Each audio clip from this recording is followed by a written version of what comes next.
BRS పార్టీలో ముసలం మొదలైనట్టుగా కనపడుతుంది. ఎందుకంటే జీవన్ రెడ్డి గారు ఎప్పుడైతే కాంగ్రెస్ పార్టీని వదలాలి, బీఆర్ఎస్లోకి పోవాలి అంటే ఆ పార్టీలో ఉన్న నాయకులు జీవన్ రెడ్డి గారు చేరిక మీద వాళ్ళకే కొంత అండర్స్టాండింగ్ లేకుండా ఉన్నట్టుగా క్లియర్గా కనపడుతుంది. ఎందుకంటే హరీష్ రావు గారు సీనియర్ నాయకుడిగా ప్రాంతంలో ఉండి హరీష్ రావు ఏ రోజు కూడా జీవన్ రెడ్డి గారిని పార్టీలోకి ఆహ్వానించడానికి కానీ ప్రయత్నాలు కానీ చేసినట్టు కనపడలేదు. రెండోది, కేటీఆర్ గారు జగిత్యాల పోయినప్పుడు మొదటిసారి జీవన్ రెడ్డి గారిని విదేశాల నుంచి వచ్చి హరీష్ రావు గారి ఇంటికి వెళ్ళి బతిలాడి తీసుకుపోయిన, ఎందుకంటే చూడటానికి బాగుండదని, ఎవరైనా హరీష్ రావు రాకుండా ఓన్లీ కేటీఆర్ వస్తాడని. నెక్స్ట్ డే ఎప్పుడైతే కేసీఆర్ ఫామ్ హౌస్కి తీసుకుపోయారో జీవన్ రెడ్డి గారిని, హరీష్ రావు గారు పోకపోవడంలో కూడా మనకు క్లియర్గా కనపడుతుంది ఆంతర్యం. ఇక పోతే ఆల్రెడీ ఆ పార్టీల కవిత పార్టీతో సరిపోక కొత్త పార్టీ పెట్టి బయటకు వచ్చింది. ఇప్పుడు హరీష్ రావు గారు ఈరోజు పొద్దున్నే, ఎందుకంటే కేసీఆర్ గారు సంవత్సరం రోజుల తర్వాత మొట్టమొదటిసారిగా ఒక బహిరంగ సభకు జగిత్యాలకు వచ్చింది కూతురు ఈరోజు. దానికి హరీష్ రావు గారు అటెండ్ కాకుండా ఢిల్లీ ప్రయాణం చేయండి.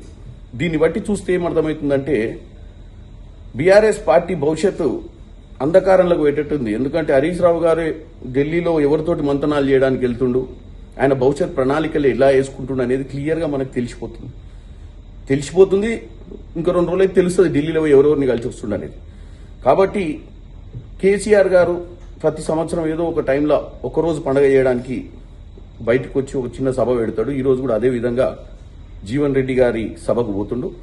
జీవన్ రెడ్డి అనే వెస్టెడ్ ఫోర్స్, అంటే కాంగ్రెస్ పార్టీలనే రోజు నసుకుతూ కాంగ్రెస్ పార్టీ మీదనే రోజు నాయకత్వానికి ఎగెనెస్ట్ గా మాట్లాడిన అతన్ని బీఆర్ఎస్ లో జాయిన్ చేసుకోవడం అక్కడ కార్యకర్తలకు కూడా మింగుడు పడతలేదు. ఎందుకంటే ఆయన వల్ల పెద్ద లాభం వచ్చేది ఏం లేదు, కానీ నష్టం జరుగుద్దేమోనని వాళ్ళు భయపడుతున్నట్టుగా క్లియర్ కనపడుతుంది.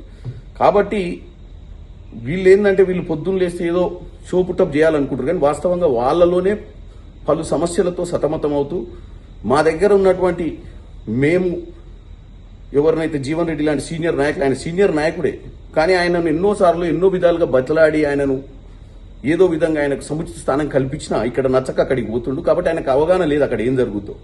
ఆడ ఒక్కరోజు పండుగనే, మొదటి రోజే ఈ వీవీఐపీ, తర్వాత అక్కడున్న నాయకులను అడిగితే చెప్తారు వాళ్ళ బతుకులు ఎట్లయితే. మొదటి రోజు నాటుకోడి, తర్వాత అసలు గేట్ కాడికి కూడా రానియరు. కాబట్టి ఈ యొక్క పరిణామాలు అన్ని చూస్తుంటే ఈ యొక్క బీఆర్ఎస్ పార్టీ భవిష్యత్తు చాలా కష్టకాలంలోనే ఉన్నట్టుంది. ఎందుకంటే కేవలం కాంగ్రెస్ పార్టీని వ్యతిరేకించడానికి ఈరోజు మేము కాళేశ్వరం పోతున్నాం, కాళేశ్వరంలో జరిగిన అవకతవకలు చెప్పే ప్రయత్నం చేస్తున్న సమయంలో ఒక సభ పెట్టి ఏదో పెద్ద నాయకుడిని తీసుకుంటున్నాము, కాంగ్రెస్ పార్టీ నుంచి తీసుకోవడంతో కాంగ్రెస్ పార్టీ వీక్ అవుతుందని చెప్పడానికి ప్రయత్నం చేస్తున్నారు వాళ్ళు. కాంగ్రెస్ పార్టీ వీక్ కావట్లే, బీఆర్ఎస్ పార్టీలనే ముసలం మొదలైంది, మునిగిపోయే పొడవ మాదిరిగా తయారైంది.